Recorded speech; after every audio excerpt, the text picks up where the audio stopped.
Ma'am Dayan?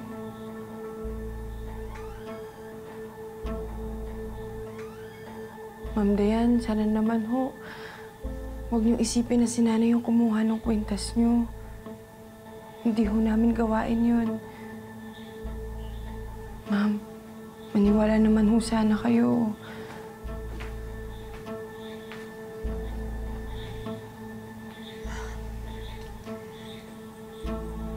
Hope, I know you're a good person. At naiintindihan ko ang loyalty mo sa family.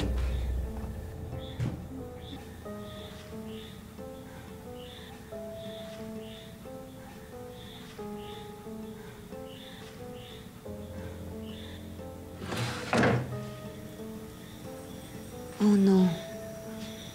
Ma'am? Kasalanan ko. Bakit po?